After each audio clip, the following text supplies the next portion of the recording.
చిత్ర చిత్రలవాడే మన యేసయ్య చాలా చిత్రలవాడే. చిత్ర చిత్రలవాడే మన యేసయ్య చాలా చిత్రలవాడే. రాయిరప్ప మొక్కవద్దు చెట్టు పుట్ట కొలువవద్దు, రాయిరప్ప రావద్దు చెట్టు పుట్ట కొలువవద్దు. దయగలవాడమ్మో ఈ జగమున లేడమ్మో. పడదమా దయగలవాడమ్మో ఈ జగమున పడాలి. చిత్ర చిత్రలవాడే నా యేసయ్య చాలా లవాడే. గ్లోరీ ఆమేన్. చిత్ర చాలా చిత్రలవాడే.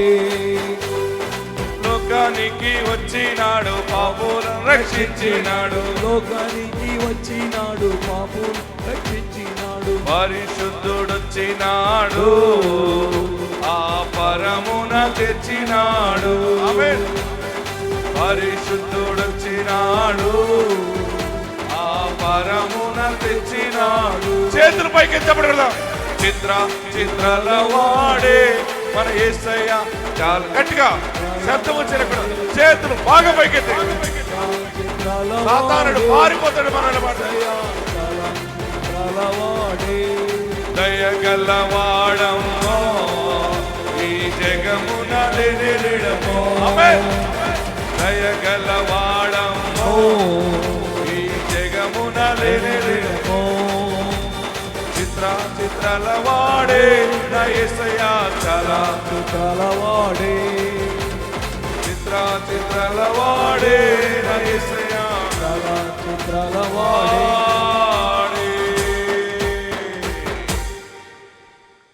మీరు చూస్తారు ఈ నెల నుంచి చిత్రమైన కార్యాలు. ఎంతవరకు జరిగింది ఒక చరిత్ర, ఈ రోజు నుండి కొత్త విచిత్రమైన కార్యాలు. వాక్య భాగంలోకి వెళ్దాం. ఎంతమంది దగ్గర బైబిల్ ఉన్నాయి? గుడ్. మీరందరూ కూడా బైబిల్ తెరవండి. పరిశుద్ధ గ్రంథాన్ని తెరిచినట్లయితే దేవుడు బలమైన మాటను మనకు అనుగ్రహించబోతా ఉన్నారు. ప్రకటన గ్రంథము 21వ అధ్యాయము. యోహాను, పరిశుద్ధ యోహాను చూసిన దర్శనములో నుండి దేవుడి ఈ దినాన్ని ప్రత్యేకంగా కృపావాక్యముగా మనకి ఆత్మ ద్వారా బయలుపరచనై ఉన్నారు. ఈరోజు ఈ వాక్యం తీయటం అందరికీ సులువు, ఎందుకంటే ఇది బైబిల్లో చివరి పుస్తకం. చాలామంది మధ్యలో చూస్తున్నారు. బైబిల్ తెరిచిననే లాస్ట్లోకి వచ్చేయండి. ప్రకటన గ్రంథం అని ఉంటుంది, లాస్ట్ బుక్. అందులో 21వ అధ్యాయాన్ని చూడండి. మొదటి వచనం, నేను 3 వచనాలు చదివిన 3 అంకెలు చదివినప్పుడు అందరూ చదవాలి. స్టడీ 1, 2, 3 గట్టిగా. అంతటా నేను కొత్త ఆకాశమును కొత్త భూమిని చూచితిని. మొదటి ఆకాశమును మొదటి భూమియు గతించిపోయాయి, సముద్రమును ఇకను లేదు. మరియు నేను నూతనమైన యెరూషలేము అను ఆ పరిశుద్ధ పట్టణము తన భర్త కొరకు అలంకరింపబడిన పెండ్లి కుమార్తె వలె సిద్ధపడి పరలోకమందున్న దేవుని యొద్ద నుండి దిగి వచ్చుట చూచితిని. అప్పుడు ఇదిగో, దేవుని నివాసము మనుషులతో కూడా ఉన్నది. ఆయన వారితో కాపురముండును, వారాయన ప్రజలయుందురు. దేవుడు తానే వారి దేవుడయుండి వారికి తోడై ఉండును. ఆయన వారి కన్నుల ప్రతి బాష్ప బిందువును తుడిచివేయును. మరణం ఇక ఉండదు, దుఃఖమైనను ఏడ్పైనను వేదనైనను ఇక ఉండదు. మొదటి సంగతులు గతించిపోయినని సింహాసనములో నుండి వచ్చిన గొప్ప స్వరము చెప్పుట వింటిని. ఆమేన్. యేసు ప్రభు శిష్యులలో చాలా విలువైన శిష్యుడైన పరిశుద్ధ యోహాను. యేసు ప్రభు వారి శిష్యులలో 12 మంది శిష్యుల్లో ఒక విలువైన శిష్యుడు, ప్రభువుకి దగ్గరగా ఉన్నవాడు తోమా. ఆయనే మన భారతదేశానికి వచ్చాడు. కేరళలో కూడా చాలా సువార్త ప్రకటించాడు. యేసు ప్రభుతో పండుకున్న మనిషి, యేసు ప్రభుతో ప్రార్థించిన మనిషి, యేసు ప్రభుతో కలిసి ప్రయాణం చేసిన మనిషి, యేసు ప్రభు వారిని ముట్టుకున్న మనిషి ఎవరు? తోమా. ఆయన పరిశుద్ధాత్మ ద్వారా యేసయ్య ఆరోహణం వెళ్ళిన వెంటనే శిష్యులు మేడగదిలో ఉన్నప్పుడు దేవుని ఆత్మ వారి మీదకి దిగి వచ్చి వారిని ఆత్మతో నింపి వారు ఎక్కడెక్కడికి వెళ్ళాలో, ఏ ప్రాంతాల మీదకి దేవుని ప్రేమ సువార్త వెళ్ళాలో వారిని దేవుని ఆత్మ నడిపించింది. ఆ నడిపింపులో భాగముగా ఆ యేసు ప్రభుతో ఉన్న మనుషుడి పేరు తోమా. ఆయనని ఇంగ్లీష్లో థామస్ అంటారు. సెయింట్ థామస్ అంటే పరిశుద్ధ తోమా. ఆయన కేరళకి వచ్చి కేరళలో చాలా అద్భుతాలు జరిగినాయి.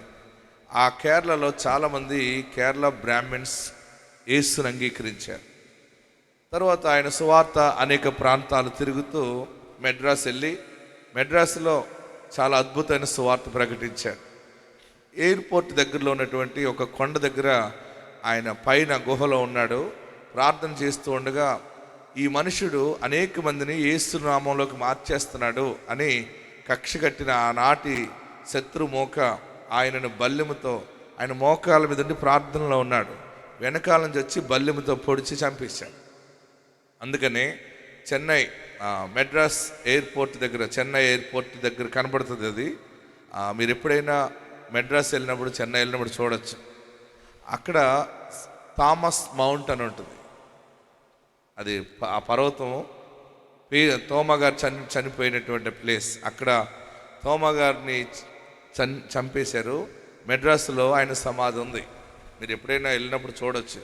మనం ఎంత భాగ్యవంతులు, ఎంత గొప్పవాళ్ళు అంటే యేసు ప్రభువుతో ఉన్న మనుషుడు, శిష్యుడు మన దేశం వచ్చాడు, మన ప్రాంతం వచ్చాడు, ఇక్కడే హతసాక్షి అయిపోయాడు. అందుకనే ఇంత గొప్ప సేవ ఈనాడు జరుగుతూ ఉంది. ఆమెన్.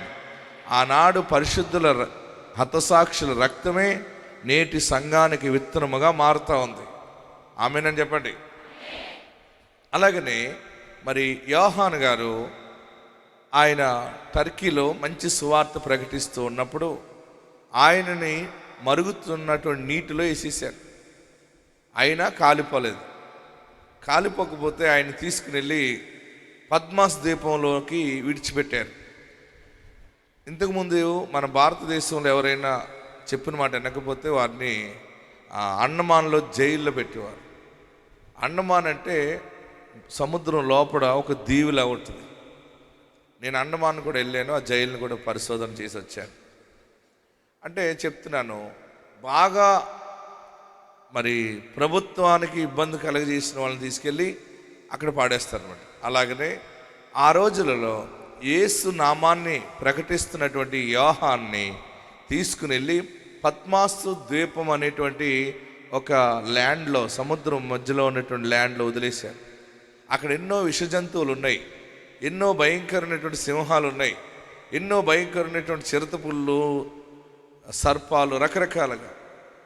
ఆ దీవంతా కూడా ప్రమాదకరమైన దీవం అనమాట. ఏదో ఒకటి చంపేస్తుంది, ఏదైనా కరిసిన వెంటనే చచ్చిపోతాడు అనమాట, రోగం వచ్చి. అలాంటి భయంకరమైన ప్రదేశంలో యోహానుడు అంటే యేసు ప్రభుతో ఉన్నటువంటి దైవజనుడు, శిష్యుడు యోహాన్ని పద్మాస్ ద్వీపంలోకి విడిచిపెట్టారు. విడిచిపెడితే యేసు నామస్మరణ చేసుకుంటూ యోహాను పద్మాస్ ద్వీపంలో కొంచెం చలికి వణుకుపోతూ ఒక గుహలోకి, కొండ గుహలో ఉండటం మొదలుపెట్టాడు. ఆ గుహలో ఉండగా, ప్రార్థనలో ఉండగా ఆయన చుట్టూ దేవుని దూతలు కంచె వేసేసింది. ఏ విష జంతువు ఆయన ముట్టుకోకుండా అలాగ చుట్టూ రింగ్ వేసేసింది అనమాట. అప్పుడు యోహాను దేవుని సన్నిధిలో ప్రార్థిస్తూ ఉండగా, దేవుని యొక్క సన్నిధిలో చూడండి, యోహాను ఆత్మ వసుడయ్యాడు. ఆత్మ వసుడు అంటే తను ప్రాణముతో ఉన్నాడు, తన ఆత్మ లేచి దేవుని పరలోక రాజ్యాన్ని చూస్తూ ఉన్నాడు. దీనినే ప్రత్యక్ష గ్రంథం అంటారు. అందుకనే ఇది ప్రకటన గ్రంథము చాలా పవర్ఫుల్ బుక్ అనమాట. ఇది చాలా విలువైనటువంటిది. దైవ ప్రత్యక్షతని యోహాను చూస్తూ ఉండగా యోహానుకి పరలోక రాజ్యంలో ఉన్నటువంటి సంగతులన్నీ ప్రభు బయలుపరిచారు. ప్రభు వారు ఆయన ఆ గుహలో ఉండి చూసినవన్నీ రాయటానికి ఆత్మ ద్వారా సమకూర్చాడు ఆయన. ఆమెన్. గట్టిగా హల్లెలూయా చెప్పండి. అన్ని ఆత్మ ద్వారా సమకూర్చడం ద్వారా చూసింది చూసినట్టుగా రాశాడు. ఆయనకి ఏది అర్థమైందో ఎలాగా దానిని కంపేర్ చేసి మాట్లాడాలో మాట్లాడుతూ రాసిన మాటలే యోహాను రాసినటువంటి ప్రకటన గ్రంథము. అయితే ఎన్నో దర్శనాలు ఆయన చూశారు. అయితే ఈరోజు ఈ దినము మీతో దేవుడు మాట్లాడటానికి ఈ వాక్యములో నుండి ఒక భాగాన్ని ప్రభు మనకి ఇస్తూ ఉన్నారు. అదే మనం ధ్యానం చేస్తున్నాం. రెవల్యూషన్ చాప్టర్ 21 వర్స్ 1, 2, 3, 4 మనం చూస్తే, అంతటా నేను కొత్త ఆకాశమును కొత్త భూమిని చూచితిని. మొదటి ఆకాశమును మొదటి భూమియు గతించిపోయెను, సముద్రమునిక లేదు. దేవునికి మహిమ కలుగును గాక. హల్లెలూయా చెప్పండి. పరలోక రాజ్యములో జరుగుతున్న సంఘటనలు, జరగబోయే సంఘటనలు, జరుగుతున్నవి అన్ని దేవుడు యోహానుకి బయలుపరిచాడు. ఈరోజు మీకు నాకు తెలియపరిచే మాట ఏంటంటే, నేను కొత్త ఆకాశమును కొత్త భూమిని చూచితిని. మీరందరూ నాతో చెప్పండి, నేను యేసు నామములో కొత్త ఆకాశమును కొత్త భూమిని చూచితిని. మొదటి ఆకాశమును మొదటి భూమియు గతించిపోయెను. హల్లెలూయా. గట్టిగా హల్లెలూయా చెప్పండి. రెండు చేతులు పైకెత్తండి. రెండు చేతులు పైకెత్తి నేను చెప్తున్నది చెప్పండి. నేను యేసు నామములో కొత్త ఆకాశమును చూచుచున్నాను. నేను యేసు నామములో కొత్త భూమిని చూచుచున్నాను. మొదటి ఆకాశమును మొదటి భూమియు గతించిపోయెను. గట్టిగా చప్పటి ప్రభుని స్తుతించండి. మీరెంత ధన్యులు అంటే, నేను ఏది చెప్తున్నాను అది మీరు ఎందుకు చెప్పారంటే, మీరు చూడకుండానే విశ్వాసముతో మాట్లాడారు. చూసి నమ్మిన వారి కంటే చూడక నమ్మిన వారు ధన్యులు అన్నాడు. ప్రియులరా, ఈరోజు యోహాను కంటే మనం ధన్యులమే. ఎందుకంటే యోహాను చూసింది రాస్తున్నాడు, చెప్పాడు. యోహాను మాట యేసు నామాన్ని బట్టి ప్రభు జీవం కలిగివాడని నమ్మి విశ్వాసముతో మనము రాబోయే కొత్త ఆకాశము కొత్త భూమి గురించి చూచినట్టుగా మాట్లాడుతున్నాం. అది మన విశ్వాసం. ఆమెన్. గట్టిగా హల్లెలూయా చెప్పండి. నా ప్రియ సహోదరులరా, యోహానులా చూస్తూ ఉండగా అక్కడ ఎంత పెద్ద మాట అన్నాడంటే, 3వ వచనంలో, ఇదిగో దేవుని నివాసము మనుషులతో కూడా ఉన్నది, ఆయన వారితో కాపురముండును, ఆయన వారితో కాపురముండును, వారు ఆయన ప్రజలయుందురు. దేవుడు తానే దేవుడయుండి వారికి తోడయుండును. ఆయన వారి కన్నుల ప్రతి బాష్ప బిందువును తుడిచివేయును. నా ప్రియ సహోదరులరా, ఒక సేవకుడుగా, ఒక పోస్ట్ మ్యాన్గా దేవుడు నన్ను ఇక్కడ నడిపించి ఉన్నాడు. నేను ప్రార్థిస్తున్నాను నా హోటల్ రూమ్లో ఉండి. దేవుడు నాకు బయలుపరిచాడు, ఈ దినము అనేక మంది యొక్క కన్నీళ్ళని నేను తుడుస్తున్నాను. ఎంతో రకాల కన్నీటి బాధతో ప్రజలు వస్తున్నారు. వారికి నూతన ఆకాశము నూతన భూమిని ఆశీర్వాదాన్ని నేను అనుగ్రహిస్తున్నానని చెప్పమన్నాడు. నేను వచ్చి మీకు ప్రకటిస్తున్నాను, దేవుడు దానిని స్థిరపరచుచున్నాడు. కొత్త భూమి కొత్త ఆకాశం. మనం పరలోకానికి వెళ్ళాక కాదు, ఇక్కడే కొత్త భూమిని దేవుడు నీకు ఇవ్వబోతున్నాడు. కొత్త ఆకాశమును అనుభవించబోతున్నావు. నా ప్రియ సహోదరులరా, మీ కన్నీళ్లను ప్రభు తుడుస్తున్నారు. ఎందుకంటే ఆయన మనతో కాపురం ఉన్నారు. 3వ వచనం ఏమన్నాడు? ఇదిగో దేవుని నివాసము మనుషులతో కూడా ఉన్నదే, ఆయన నాతో కాపురముండును, ఆయన వారితో కాపురముండును, వారు ఆయన ప్రజలు. మీకు ఈరోజు కొత్త భూమి కొత్త ఆకాశం గురించి కొన్ని విషయాలు చెప్పబోతున్నాడు దేవుడు. ఎందుకంటే మీరు ఆయన ప్రజలై ఉన్నారు. మీరు దిక్కు లేని వారు కారు. మీకు దేవుడు దిక్కై ఉన్నాడు. పరమ తండ్రి నీకున్నాడు. ఆస్తికర్తగా చేసే ఆస్తికర్త నీకున్నాడు. ఆరోగ్యం ఇచ్చే ఆరోగ్య ప్రదాత నీకున్నాడు. గొప్పగా నిన్ను హెచ్చించువాడు, నన్ను హెచ్చించువాడు పరమ తండ్రి మనకున్నాడు. ప్రియులరా, ఆకాశము మనం చూస్తూ ఉన్నాం. ఇప్పుడున్నటువంటి ఆకాశము మన భూమిని ఆవరించి ఉన్నది. ఓకే, ఈ ఆకాశము సముద్రమును కూడా ఆవరించి ఉన్నది. భూమిని, సముద్ర జలములను, నదులను అన్నిటినీ ఈ ఆకాశం ఆవరించి ఉన్నది. అయితే దేవాది దేవుడు నీ జీవితంతో నా జీవితంతో మాట్లాడే ఒక శుభవార్త ప్రకటన ఏంటంటే, కొత్త ఆకాశము, కొత్త భూమి. ఇది ఎక్కడుంది? పరిశుద్ధాత్మ దేవుడు ఆది కాండంలో బయలుపరుస్తాడు. చూడదాం, ఆది కాండంలోకి వెళ్దాం. మొదటి అధ్యాయం 7వ వచనం చూస్తే, ప్రభువారు ఆదిలోనే దేవుడు ఆ విశాలము చేసి విశాలము క్రింది జలములను, ఆ విశాల క్రింది జలములను, విశాలము మీది జలములను, రెండు ఉన్నాయి చూడండి, బాగా గమనించుకోండి. అక్కడ ఎన్ని ఉన్నాయి? అందరూ బైబిల్ తెరిచారా? ఆది కాండము మొదటి పుస్తకం చాలా ఈజీగా ఉంటుంది. మొదటి అధ్యాయం 7వ వచనం, దేవుడు ఆ విశాలము చేసి, మీరు ఇంకా 6వ వచనం దగ్గరికి వెళ్తే ఇంకా బాగా వస్తుంది. జలముల మధ్యన ఒక విశాలము కలిగి, మరియు దేవుడు జలముల మధ్య ఒక విశాలము కలిగి, ఆ జలములను ఈ జలములను, ఆ రెండు రకాల జలాలను చూడండి. ఒకటి ఆ జలములను ఈ జలములను వేరుపరచును గాక అని పలికాను. దేవుడు ఆ విశాలము చేసి విశాలము క్రింది జలములను, చూడండి, విశాలము క్రింది జలములను, విశాలము మీది జలములను వేరుపరచగా ఆ ప్రకారమాయెను. దేవుడు ఆ విశాలమునకు, చూడండి, ఆ విశాలమునకు ఆకాశమని పేరు పెట్టెను. దేవునికి మహిమ కలుగును గాక. గట్టిగా హల్లెలూయా చెప్పండి. కొత్త ఆకాశము, కొత్త భూమి. ఆకాశం అనేది మనం చూస్తున్నాం. ఆకాశం తర్వాత మరొక ఆకాశము, 7 ఆకాశాలు మనం తెలుసుకుంటా ఉన్నాం. ప్రియులరా, ఈ మహా ఆకాశము ఇప్పుడు మనకు కనబడుతున్నదే కాకుండా దీనిపైన నక్షత్రాలు, సూర్యుడు, చంద్రుడు, పాలపొంత ఇవన్నీ ఉండగా దేవుడు పైన మరలా జలములను పెట్టాడు. ఆయన ఎక్కడ పెట్టాడు? ఆయన ఎవ్వరికి కనపడని జలాలున్నాయి పైన. హల్లెలూయా చెప్పండి, గట్టిగా హల్లెలూయా చెప్పండి. దేవుడు ఈ జలములను 2 రకాలుగా వేరుపరిచాడు. ఒకటి, మధ్యలో విశాలమును కలగజేశాడు. ఆ విశాలముగా ఉన్న దానికి ఆకాశం అని పేరు పెట్టాడు. హల్లెలూయా.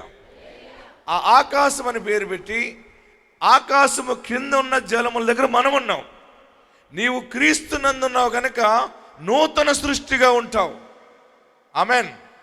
మనము ఈ సంవత్సరము, ఈ దినము నుండి కొత్త కార్యాలు ఎలా చూస్తామంటే, దేవుడు మన కొరకు ఆకాశము పైన ఒక మధురమైన జలాల్ని దేవుడు దాచిపెట్టాడు.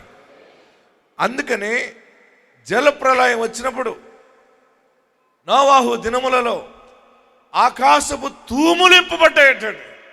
ఆమేన్. ఏమి ఇప్పబడ్డాయి? గట్టిగా చెప్పండి. ఆకాశపు తూములు ఇప్పబడ్డాయి అన్నాడు. చూద్దామా, చదవండి. ఆది కాండంలోనే చాలా అద్భుతంగా తెలియపరుస్తాడు. ఆకాశ తూములు 7వ అధ్యాయం 11వ వచనం చదవండి. నోవాహు వయసు యొక్క 600 సంవత్సరం 2వ నెల 17వ దినమున మహాగాధ జలముల ఊటలన్నీ, చూడండి, అగాధ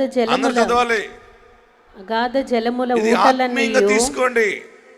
ఈ రోజు దేవుడు నాతో మాట్లాడుతున్నాడని తీసుకోండి. పరిశుద్ధాత్ముడు మనకి కొత్త ఆశీర్వాదాలు ఇవ్వబోతున్నాడు. అగాధ జలములు ఊటలన్నీ ఆ దినమందే విడవబడినని ఆకాశపు తూములు, ఆమేన్, ఆకాశపు తూములు విప్పబడెను. అందరూ గట్టిగా చప్పట్లు కొట్టి ప్రభువుని స్తుతించండి. ఆకాశపు తూములు ఇప్పబడ్డాయంటండి.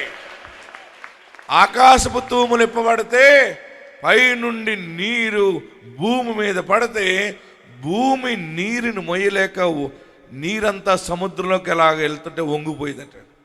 శాస్త్రవేత్తల పరిశోధనలు కూడా ఇప్పుడు మన భూమి ఇలాగా యాంగిల్ మారిపోయింది అన్నాడు. అంత కుంభవృష్టి ఆశీర్వాదాన్ని చూడబోతున్నాం. జలముల ఊటలు. హల్లెలూయా. కొత్త ఆకాశం అంటే ఆకాశము పైన దాగి ఉన్న మహా అగాధ జలముల ఓటలన్నీ దేవునికి ఇస్తాడు. ఆమేన్ చెప్పండి. కొత్త భూమి, కొత్త ఆకాశము. ఇక మీదట నీవు చూసిన చోట నుండి రాలేదని ఏడుస్తున్నావేమో, నీకు తెలియని ప్లేస్, నీవు చూడని మహా ఆకాశము నుండి ఆరోగ్యము ఓటల్లాగా రాబోతా ఉంది. ఆశీర్వాదము ఓటలుగా రాబోతూ ఉన్నాయి. ఆ ఓటలే మూటలుగా మారబోతూ ఉన్నాయి.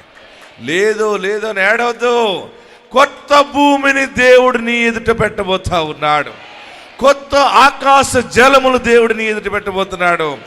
ఆయన తలగా మనల్ని హెచ్చించినప్పుడు దానిని ఎవడు కూడా నెట్టివేయలేడు. అందరూ రెండు చేతులు పైకెత్తి, నేను యేసు నామములో కొత్త ఆకాశ జలములను చూచుచున్నాను.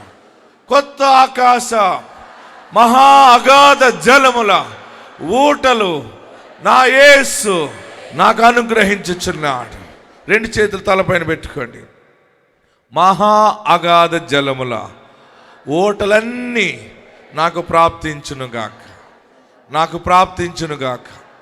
యేసు నన్ను బలపరచునుగాక. యేసు మహిమ నా మీదే నిలిచి ఉండునుగాక. గట్టిగా చప్పటి కొట్టి ప్రభువును స్తుతించండి. ఇంకా గట్టిగా చప్పటి కొట్టండి. మా ఓటలన్నీయు నీ యందే ఉన్నవని పాటలు పాడుచు నాట్యము చేయుము. పాటలు పాడుచు నాట్యము చేయుము. యేసే మన విమోచన, హల్లెలూయా హల్లెలూయా. యేసే మన సమాధానం, హల్లెలూయా హల్లెలూయా. యేసే మన రక్షణ, హల్లెలూయా హల్లెలూయా. యేసే మన రారాజు, హల్లెలూయా ఆమేన్. యేసే మన విమోచన, హల్లెలూయా హల్లెలూయా. యేసే మన సమాధానం, హల్లెలూయా హల్లెలూయా. యేసే మన రక్షణ, హల్లెలూయా హల్లెలూయా. యేసే మన రారాజు, హల్లెలూయా. పాడదామా? యేసే మన విమోచన. హల్లెలూయా ఆగండి, హల్లెలూయా. ఆగండి. మీరు ఏమనాలి? మొదటిసారిగానండి, ఊరుకునేది లేదు. ఆడపోతే హల్లెలూయా హల్లెలూయా. ఎల్లెల్లవే కాదు. హల్లెలూయా హల్లెలూయా. హల్లెలూయా హల్లెలూయా. హల్లెలూయా. ఓకే, నేను పాడుతూ ఉండగా యేసే మన విమోచన అన్నప్పుడు హల్లెలూయా హల్లెలూయా పాడాలి. ఓకేనా? యేసే మన విమోచన, యేసే మన సమాధానం, యేసే మన రక్షణ, యేసే మన రారాజు. పాడదామా? యేసే మన విమోచన. చప్పట్లో చేతులు పైకెత్తి, అందరూ చేతులు పైకెత్తి. యేసే మన విమోచన, హల్లెలూయా హల్లెలూయా. యేసే మన రక్షణ, హల్లెలూయా హల్లెలూయా. యేసే మన సమాధానం, హల్లెలూయా హల్లెలూయా. యేసే మన రారాజు. హల్లెలూయా ఆమేన్. మా ఓటలన్నీ ఓటలన్నీయు నీ యందు ఉన్నవని, మా ఓటలన్నీ నీ యందు ఉన్నవని, పాటలు పాడుచు నాట్యము చేయుము, పాటలు పాడుచు పాడదామా? మా ఓటలన్నీయు నీ యందు ఆమేన్. ఉన్నవని, మా ఓటలన్నీయు నీ యందు ఉన్నవని, పాటలు పాడుచు నాట్యము చేయుము, పాటలు పాడుచు నాట్యము చేయుము. glory. యేసే మన విమోచన, హల్లెలూయా హల్లెలూయా యేసే మన సమాధానం, హల్లెలూయా హల్లెలూయా యేసే మన రక్షణ, హల్లెలూయా హల్లెలూయా యేసే మన రారాజు, హల్లెలూయా ఆమేన్. ఇమ్మానుయేలుగా ఇన్నాళ్ళు తోడుగా, ఇమ్మానుయేలుగా ఇన్నాళ్ళు తోడుగా, సింహాఫలమర్పించి సన్నుతించెదం, సింహాఫలమర్పించి glory. ఆమేన్. యేసే మన విమోచన, హల్లెలూయా హల్లెలూయా యేసే మన సమాధానం, హల్లెలూయా హల్లెలూయా యేసే మన రక్షణ, హల్లెలూయా హల్లెలూయా యేసే మన రారాజు, హల్లెలూయా ఆమేన్. యేసే మన విమోచన, హల్లెలూయా హల్లెలూయా యేసే మన రారాజు, హల్లెలూయా హల్లెలూయా యేసే మన రారాజు, హల్లెలూయా హల్లెలూయా హల్లెలూయా హల్లెలూయా హల్లెలూయా హల్లెలూయా హల్లెలూయా హల్లెలూయా. మీ ఓటలన్నీ అక్కడ ఉన్నాయి, పాతయన్నీ అయిపోయినాయి కదా, సంక్రాంతి పండుగతో అయిపోయినాయి అంతే.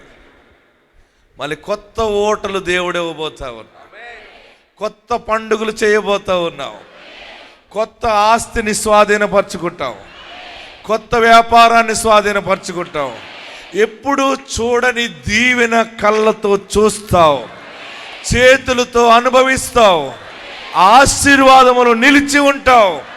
ఎందుకు అంటే ఆయన నీ ఇంటిలో కాపురం ఉన్నాడు, మహాదేవుడు నీతో ఉన్నాడు. అందుకని నీ కన్నీటి బాష్ప బిందువులన్నీ ఆయన తుడిచివేయును. మీరు ఏడవలసిన పని లేదు. ఇంతవరకు ఏడ్చిన ఏడుపంతా కూడా కన్నీళ్ళన్నీ ముత్యాల మూటగా దేవుడి దగ్గర నుంచి మూటలుగా ఓటలుగా. ఓట ఎలా వస్తుంది? మూట ఎవరన్నా ఇస్తే వస్తుంది. ఓట ఎలా వస్తుంది? ఓట చెప్పాలి. ఓట ఎలా వస్తుంది? గొయ్యి తవ్వితే ఎలాగొస్తుంది? గోతులో నీళ్ళన్నీ తీసిస్తే మళ్ళీ ఏమవుతుంది? నీళ్ళు అయిపోయినాయి కదా అనుకుంటాం, కానీ కొంత సమయానికి మళ్ళా జల వస్తూ ఉంటుంది. అలాగే నీ ఇంటిలో నీ కష్టార్జితంలో జల వస్తుంది. అయ్యో ఎంత పెట్టుబడి పెట్టినా ఏమి రావట్లేదు అనుకున్నావు కదా, లాభం అనే ఓట నీకు వస్తుంది. నీ చిన్న ఆశ దేవుడు తీరుస్తాడు. నువ్వు ఎందుకు ఏడుస్తున్నావు? పదే పదే వాక్యము తెలుసుండి ఎందుకు భయపడుతున్నావు? దేవుడి దినాన్ని నీతో సూటిగా మాట్లాడుతున్నాడు. ఆ మహావిశాలము పైనున్న అగాధ జలముల ఓట దీవెనల మూటగా నీకు ప్రాప్తిస్తుంది. మీరు విశ్వసిస్తే కొత్త ఆకాశ ఓటను మీరు చూస్తారు. పరలోకములోకి వెళ్ళటం కాదు, ఇక్కడ పరలోక ఆనందాన్ని అనుభవిస్తాం మనము. ఎందుకంటే ఆయన మనతో కాపురం ఉన్నాడు, ఆయన నీతోనే జీవిస్తూ ఉన్నాడు, ఆయన మనతోనే ఉన్నాడు. నీ నోటి నిండా ఆయన మాట ఉంటే, నా ఇంటికి రావా యేసయ్యా, నాతో ఉండవా యేసయ్యా అంటూ నువ్వు అడుగుతూ ఉంటే మహా ఐశ్వర్యవంతుడు ఆయన వచ్చాడు అనుకోండి, నీ ఇల్లంతా దగదగలు ఆడిపోతుంది.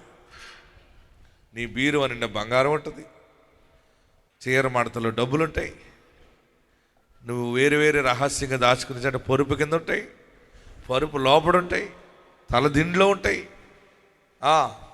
ఇంకెక్కడ ఉంటాయి, కుండలో ఉంటాయి, లేదా ఇంట్లోనే గొయ్యి తీసుకుని అక్కడే ఏదైనా డస్ట్బిన్ పైన పెడతావు, కింద అంతా డబ్బే ఉంటుంది, కాసులు ఉంటాయి. ఎక్కడ దాయాలో అర్థం కాదు నీకు. మీరు నమ్మితే ఆమెనానండి, ఇరుబాగులలో నవ్వకండి. ఇది నాది ఆశీర్వాదము. ఒక వాగ్దానం ద్వారా పుట్టిన దైవజనుడు ప్రకటిస్తున్నాడు, నేను దాన్ని పొందుకుంటానని. ఆమేన్ ఆమేన్ ఆమేన్ అంటూ ఉండాలి. మీరందరూ గొప్పవాళ్ళు అవుతారు. నేను ప్రార్థిస్తున్నాను, మీ అప్పులు తీరిపోయి, మీ పిల్లలు ఉద్యోగాల్లో స్థిరపడి, మీ వ్యాపారాలు దీవించబడి, అందరూ ఒక్కొక్క సొంత కారులో మీ కుటుంబాలతో రావాలి దేవుని సన్నిధి. మీరందరూ వేసుకొచ్చిన కార్లన్నీ ఇంకో 10 ఎకరాల స్థలం అక్కడ ఉంది మనకి. Amen amen అంటలేదే.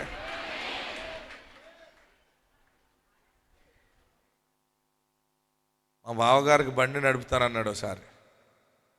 ముందు కూడా డ్రైవింగ్ నేర్చుకోండి. మా నాన్నగారు మోటార్ బండి కొన్నారు. మా ఇంట్లో ఎవరికి డ్రైవింగ్ రాదు. మా బావగారు గురించి చెప్తాను, చెప్పకండి ఎవరికైనా. మరి ఇంటలేడు కదా, పెద్ద ఫోజు కొడుతున్నాడు ఈయన. మా నాన్నగారు అన్నారు, మా చిన్న ఆయనకి డ్రైవింగ్ వచ్చనమాట. కొత్తగా బండి తెచ్చి పెడితే ఆయన అటు ఇటు అందరిని తిప్పుతున్నాడు. నేను నడుపుతాను అన్నాడు ఈయన. ఎవరు? మాకు ఒకే ఒక బావగారు, చాలా అందగాడు ఆయన, చాలా తెలుపు. నడుపుతానంటే మా నాన్నగారి దగ్గరికి వచ్చింది మా అక్క. ఏమని చెప్పిందంటే, మీ నాన్నగారు నాకు బండి ఇవ్వట్లేదు, నన్ను ఏమనుకుంటున్నాడు అసలు ఆయన అన్నాడు. ఏదో పెద్ద బండి వచ్చినట్టు పెద్ద పైలట్లాగా మాట్లాడాడు. మా అక్క వచ్చి బొడబొడ దొక్కాలు తీసి, ఏంటి అన్న మా ఆయనకి బండి ఇవ్వు అంది. మా నాన్న అన్నారు, చెప్పకండి ఎవరికైనా, గొడవలు అయిపోయి వదిలేస్తాడు మళ్ళీ. నాన్న బండి ఇవ్వు అంట, మా ఆయన చిన్న చూపు చూస్తున్నావు, ఏదో మొత్తం బొడబొడ దొక్కాలు తీసింది. నా తండ్రి అన్నాడు, అమ్మ నీ భర్తకి బండి డ్రైవింగ్ వస్తే వేసుకెళ్ళొచ్చు అన్నాడు. మా అక్క కళ్ళు తుడిచేసుకుని, మీకు పర్మిషన్ వచ్చింది, మీరు బండి తీసుకోండి. ఆయన మొత్తం ప్యాంటు షర్ట్ వేసుకుని మంచిగా వచ్చని ఎక్కి మా ఊరు పంచాయతీ బోర్డు మీదకి వెళ్ళిపోయాడు. అంతే. దేని మీదకి వెళ్ళిపోయాడు? పంచాయతీ బోర్డు గోడ మీదకి వెళ్ళిపోయాడు. ఇంకా నా వెనకాల మా చిన్న ఆయన ఉన్నాడు, ఆయనకు దెబ్బలు తగలలేదు. మళ్ళీ అప్పటి నుంచి ఇప్పటికి బండి ఎక్కలేదు ఆయన. హల్లెలూయా చెప్పరా? ఎందుకు చెప్తానంటే, కొంతమందికి రాకపోయినా వచ్చని గుద్దుపాడేస్తారు. మీరు కారు కొన్నాక నేర్చుకోవడం కాదు, మీ పిల్లలకి డ్రైవింగ్ ఇప్పటి నుంచి నేర్పండి, మీ భర్తలకు నేర్పండి. మీరు ప్రార్థనకు వస్తున్నప్పుడు ఎక్కడికి వెళ్ళిపోతున్నారని ఎవరైనా అడిగితే, మేము ఆశీర్వాదకరమైన హోటల్ దగ్గరికి వెళ్తున్నాం రండి అని కొత్త వాళ్ళు మీరు ఎక్కించుకుని రావాలి. మీరు ఆశీర్వదించబడుతూ అనేక మందికి దీవెనకరంగా తండ్రికి మహిమార్థముగా వర్ధిల్లుతారు. ఈ సంవత్సరం దేవుని వాగ్దానం ఉంది. మీరు ఏడవకండి, కష్టాలు ఉన్నాయని బాధపడకండి. కొత్త ఆకాశము పైన ఉన్న జలముల ఓట మనకు దేవుడిస్తాడు. ఎందుకన్నాడంటే, పరిశుద్ధ యోహాను ద్వారా దేవుడు బయలుపరుస్తున్నది, ఆయన మనతో కాపురం ఉంటున్నాడు. మనతో ఆయన కాపురం ఉండాలంటే మన ఇంట్లో రక్షణ ఉండాలి. మన ఇంట్లో ఏముండాలి? రక్షణ. అంటే ఆయన సిలువ వేయబడ్డాడని, రక్తము కార్చాడని, ఆ రక్తం ద్వారా మన పాపములన్నీ కొట్టివేయబడ్డాయి, కడిగివేయబడ్డాయని, మన కొరకు ఆయన సిలువ వేయబడి సమాధి చేయబడి మరిలా తిరిగి 3వ దినాన్ని లేచాడని, ఆయన వెళ్ళిపోయారని, ఆయన తిరిగి రానై ఉన్నాడని, ఆయన బోరధ్వనితో రాబోతున్నాడని, ఆ బోరధ్వనికి మనం అందరం మళ్ళీ ఎత్తబడుతున్నామని విశ్వసించటమే రక్షణ పొందుట. హల్లెలూయా. మనందరం కూడా మన ఇంట్లో అందరికీ నీటి బాప్తిస్మం ఉండాలి. యేసు రక్తములో మనం కడగబడాలి.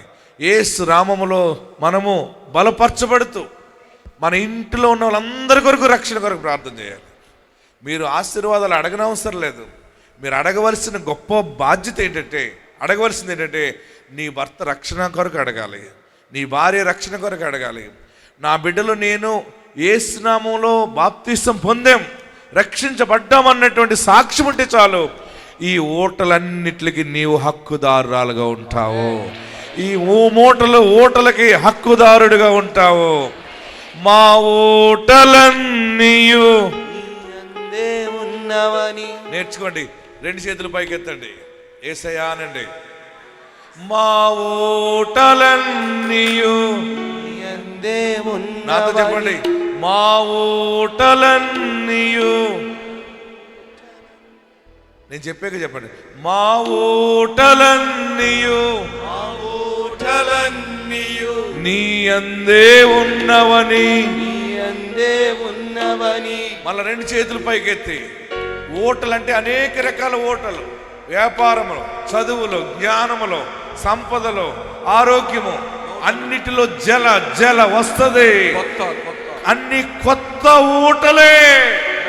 రెండు చేతులు పైకెత్తి, మా ఊటలన్నీయు నీ యందు ఉన్నవని, ఊటలన్నీయు నీ యందే ఉన్నవని, మా ఊటలన్నీయు నీ యందు ఉన్నవని, మా ఊటలన్నీయు నీ యందు చప్పట్లు కొడదాం. ఉన్నవని. పాటలు పాడుచు నాట్యము చేయుము, పాటలు పాడుచు నాట్యము చేయుచు, యేసే మన విమోచన, హల్లెలూయా హల్లెలూయా, యేసే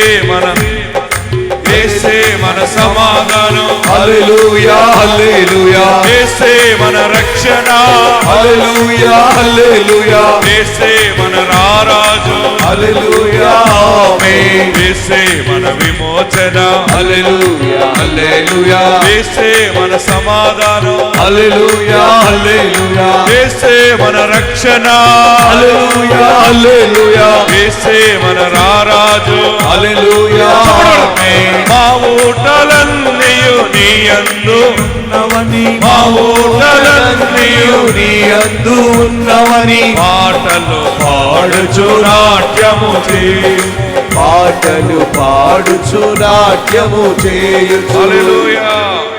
గట్టిగా హల్లెలూయా చెప్పండి, హల్లెలూయా ఇంకా గట్టిగా హల్లెలూయా చెప్పండి. హల్లెలూయా. మొన్న ఒక కోడలు వచ్చింది, ఒక ఇంటి కోడలు, ఒక ఇల్లాలు వచ్చి ఓ గట్టిగా మాట్లాడేస్తుంది సీరియస్గా. ఎవరి మీద అంటే వాళ్ళ అత్తగారి మీద. ఇంతకీ వాళ్ళ అత్తగారు ఏం చేసిందంటే చాలా అన్యాయం చేసిందంట. మీరు మనసులో పెట్టుకోండి, మీరు ఎంత గుట్టైన వాళ్ళో మీరు ఎవరికి చెప్పకండి. ఇంతకీ ఈ ఇల్లాలు తండ్రి ఒకడే కొడుకు, మొత్తం రాజ్యం నా కూతురుదే అవుతుందని చేసాడట. ఒక కూతురు అంట వాళ్ళకి, ఒక ఆడబడుచు కదా, పెళ్ళి అయిపోయింది వెళ్ళిపోయింది అనుకుందంట. మొన్న వారికి ఏదో కొంచెం ఆస్తుంటే అత్తగా చూసారు, మీరు ఎంత తల ఇలా పైకెత్తి చూసేస్తున్నారు.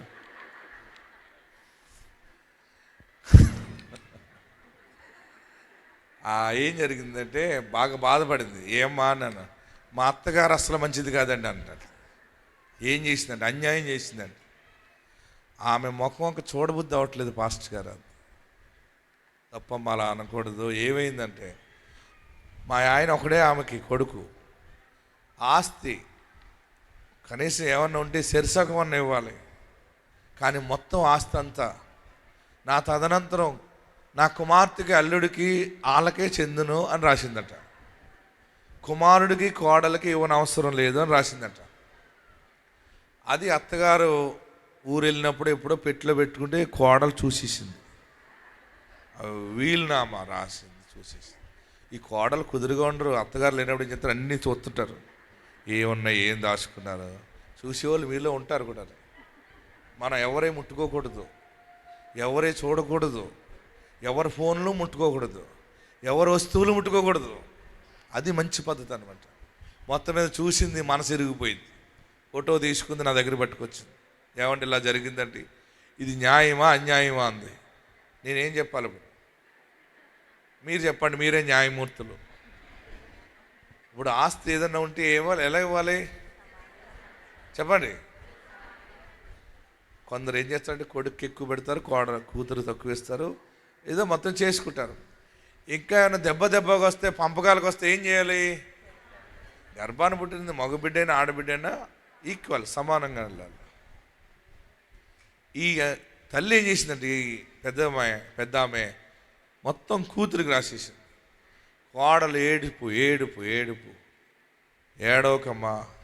నేను అన్నాను, ఎంత వస్తుందో రాదు అన్నాను. అయ్యో చాలా వస్తుందండి బాబోయ్, అక్కడండి ఇక్కడండి ఇలాగండి అంది. నువ్వు చేతులు ఏలా తిప్పడం మనీ సరిగ్గా చెప్పాను. అప్పుడు ఏదో చెప్పడం మొదలైంది. నేను అన్నాను, మీ అత్తగారు ఆస్తే రావాలా నీకు? నీ మాంగారు భూమి రావాలా? మరి మాకు ఎవరిస్తారండి అది? నీ ఓట పైన వస్తుంది, నువ్వు అది వదిలేసే, నా మాట నమ్ము. నాకు తెలుసు నువ్వు ఎంత ఆశీర్వదించబడతావు. వారు అన్యాయం చేశారు, వీరు అన్యాయం చేశారు అని ఏడుస్తున్నావు ఏంటి? దేవుడు నీ చేతుల కష్టాన్ని ఆశీర్వదిస్తాడు. దేవుడు నీ భర్త ఉద్యోగాన్ని ఆశీర్వదిస్తాడు. అదంతా తిప్పుకొడితే ఎంత వస్తుంది? వదిలేయి, నేను చెప్పినట్టు చెప్పు, చెయ్యి అన్నాను. బాధగలో ఆ మాట తీసుకోవటం కష్టమైంది. ఎలాగ పాస్టర్ గారు? మీ అత్తగారు నీకు ఎంత అన్యాయం చేసిందో, మీకు రావాల్సిన షేర్ ఎంత వెళ్ళిపోయిందో రాకుండా, దేవుడు దానిని 7 రెట్లుగా ఆశీర్వదిస్తాడు. అనేక రెట్లు ఇస్తాడు. ఎలాగ వస్తుందంటే చూడు వస్తుంది. ఆశ్చర్యకరంగా తన భర్త జాబ్ చేస్తూ వ్యాపారం మొదలెట్టాడు. ఆ వ్యాపారం ఆశీర్వదించబడి హైదరాబాద్లో 4 బలమైన ఫ్లాట్లు కొన్నది, ఇల్లు కొనేసి, పొలాలు కొన్నది. షాద్ నగర్ సైడ్ కూడా పొలం కొన్నది, సిటీ అవతల. మొన్న అంటుంది అన్నీ వేసేసుకుంది, మొత్తం మెడకి గట్టిగా పెట్టేసుకుంది, ఇక్కడ దాకా పెట్టుకుంది, చెవులు సాగిపోయేలా పెట్టుకుంది, అన్నీ పెట్టుకుని నోటి నిండా నవ్వు. ఏమ్మా నీకు దేవుడు ఎంత ఇచ్చాడు రా అన్నాను. లేదండి పాస్టర్ గారు, మనుషులు ఇచ్చేదానికంటే దేవుడు ఇచ్చేది తృప్తి తీరగా ఇస్తాడు. మీకు ఎవరు అన్యాయం చేసినా నీ పరమ తండ్రి అనేక రెట్లు ఇస్తాడు. అదే ఈ దినము ఆశీర్వాదం. కొత్త భూమి, కొత్త ఆకాశము. ఎందుకంటే ఆయన మీతో కాపురం ఉన్నాడు. ఒకవేళ మీ ఇంట్లో ఆయన లేకపోతే, యేసయ్య మీతో కాపురం చేయట్లేదని కనుక మీకు తెలిస్తే, ఈరోజే ఆయన మీతో కాపురం చేయాలంటే ఏం చేయాలో ఈ మాటను గ్రహించండి. యేసు నామాన్ని ధరించుకోండి. యేసు మాట మీ ఇంట్లో ఉండాలి. యేసు పాట మీ ఇంట్లో ఉండాలి. యేసయ్య ఎవరింట్లో ఉంటే వారు ఆశీర్వదించబడతారు. కొరింథీయులకు రాసినటువంటి 2వ పత్రిక 5వ అధ్యాయం 17వ వచనం చదవండి, మనం ముగించుకుందాం. అందరూ బైబిల్ ఉన్నవారు తెరవండి. కొరింథీయులకు రాసినటువంటి 2వ పత్రిక 5వ అధ్యాయము 17వ వచనం. కాగా ఎవడైనను క్రీస్తునందున్న ఎడల, అందరూ చదవాలి. ఈరోజు తాడో పేడో తేల్చుకుందాం. ఓటలు రావాలంటే, మూటలు కట్టాలంటే ఎటు చూసినా ఆస్తి ఉండాలి, ఎటు చూసినా రక్షణ, ఆనందము, శాంతి లేదు. ఈ సంవత్సరం నేను శాంతిగా బ్రతకాలి అంటే ఏనండి, ఎస్, కాగా ఎవడైనను క్రీస్తునందున్న ఎడల, ఆమేన్, క్రీస్తు నందున్న ఎడల వాడు నూతన సృష్టి, పాతవి గతించెను, ఇదిగో సమస్తము కొత్తవాయెను. పాతవి పోయినాయి. పాత గొడవలు వదిలేయండి, పాత మాటలు విడిచిపెట్టండి. మీరు ఇప్పుడు ఈ క్షణమే ఎంటీ అయిపోవాలి, ఖాళీ అయిపోండి. మనసులో ఎవరి మీద ద్వేషాలు పెట్టుకోకండి. ఇప్పుడు ఈ సమయంలో క్రీస్తు నందు నిలబడండి. ఆమేన్. మీరు ఈ మాట కొత్త ఆకాశము, కొత్త భూమి. ఎందుకంటే మొదటి ఆకాశము, మొదటి భూమి గతించిపోతుంది. ఇప్పుడు మనము చూసినటువంటిది కాదు, నీవు చూడలేని ఆశీర్వాదం నీ చేతికి దేవుడు అప్పగించబోతున్నాడు. నీ ముందున్నవారు కానీ, నీ వెనుక ఉన్నవారు కానీ ఎవరు చూడని, ఎవరు పొందని ఆశీర్వాదములో అడుగు పెట్టబోతున్నారు. కొత్త భూమి, కొత్త ఆకాశము. పాతవి గతించిపోయినవి. అందరూ కూడా లేచి నిలవబడి, దేవుడు నూతన కార్యములు ఓటలుగా ఇవ్వబోతా ఉన్నాడు. అది ఆయన తూములు ఇప్పుతాడు. ఇప్పుడు నీ పాత భూమి కొట్టుకుపోతుంది, నీ పాత స్థితి కొట్టుకుపోతుంది. ఆకాశపు వాక్యం మలాకి గ్రంథంలో కూడా అంటాడు ఆయన, నువ్వు ఇచ్చినని శోధించినలా ఆకాశపు వాకిండ్లను విప్పి పట్టజాలనంత విస్తారముగా ఇస్తారన్నాడు ఆయన. 2 చేతులు పైకెత్తండి. మీరు దీవించబడటానికి దేవుడు మిమ్మల్ని ముద్రించాడు, ఆశీర్వదించబడ్డానికి ముద్రించాడు. అగ్ని పరీక్షలోనే ఉన్నావేమో, భయంకరమైన పరీక్ష చేయబడుతున్నావేమో, బలమైన కార్యము దేవుడు చేయబోతున్నాడు. మీ వ్యాపారములో, మీ ఉద్యోగములో, మీ పాడిలో, మీ పంటలో కొత్త కొత్త ఊటలు రాబోతా ఉన్నాయి. అది పరలోకము నుండి దేవుడు ఇవ్వబోతా ఉన్నాడు. అందరు 2 చేతులు లాగుతున్నా సరే 2 చేతులు పైకెత్తి కొత్త ఆశీర్వాదము కావాలంటే మొదట నా పాప స్థితిని కడిగివేయండి. నా పాపాలు కడిగివేయండి బాబు.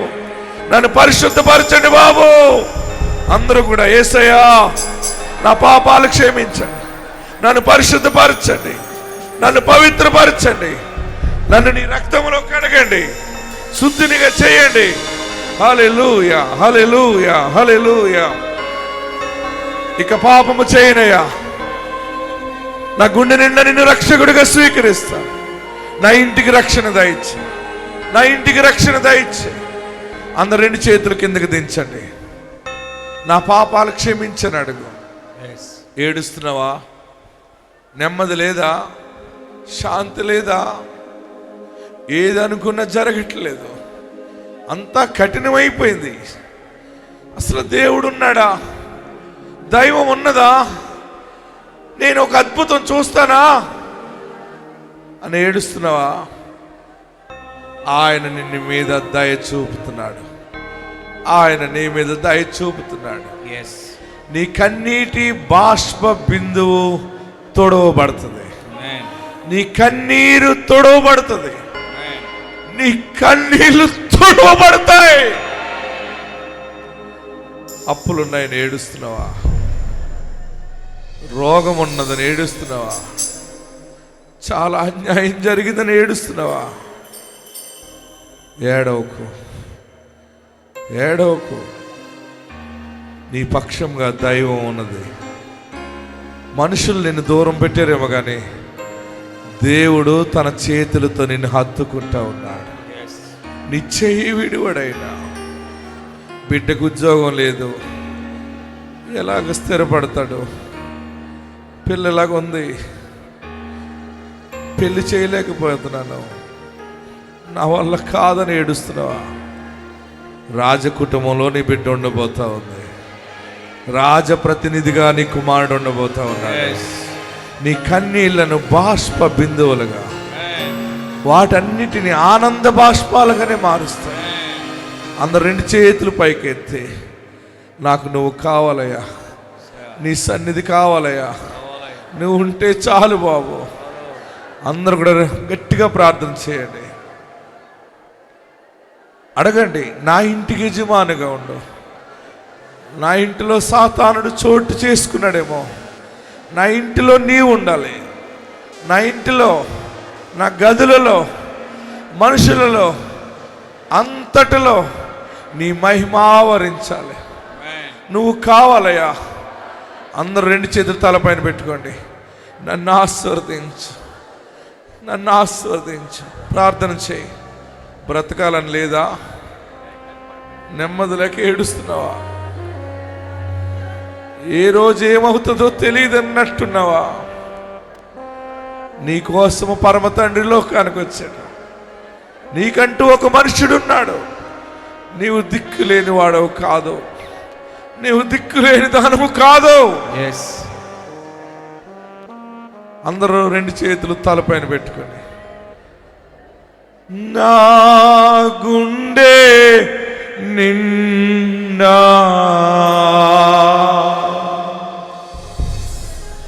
యేసు ఉంటే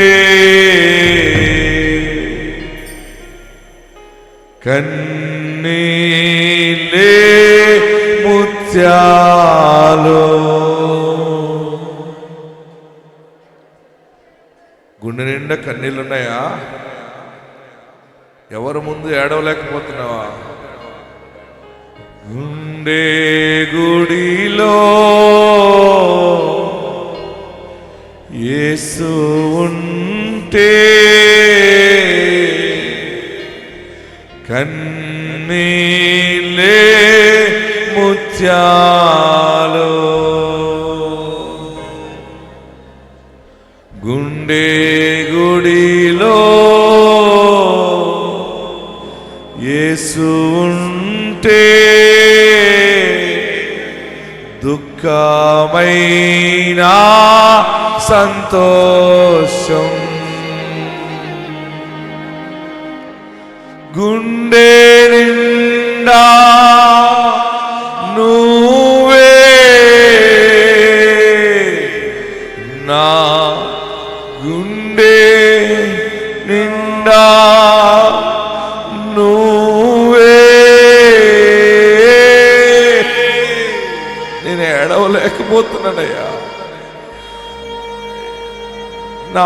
నెమ్మది లేదు బాబు, నన్ను ఎవరు అర్థం చేసుకోవట్లేదని ఏడుస్తున్నావా?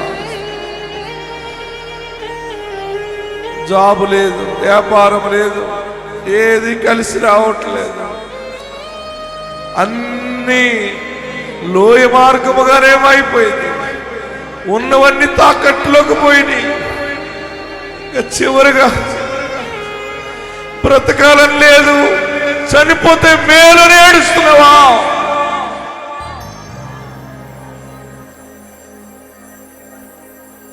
అన్ని అడ్డులే.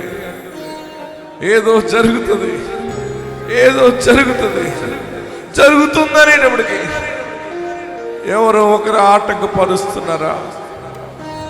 అది ఆగిపోతుందా? యేసయ్య నీ పక్షముగా ఉన్నాడు. కొత్త ఆకాశపు జల ఓట, నీవు చూడని జలాన్ని చూస్తావు, చూడని ఆశీర్వాదాన్ని చూస్తావు.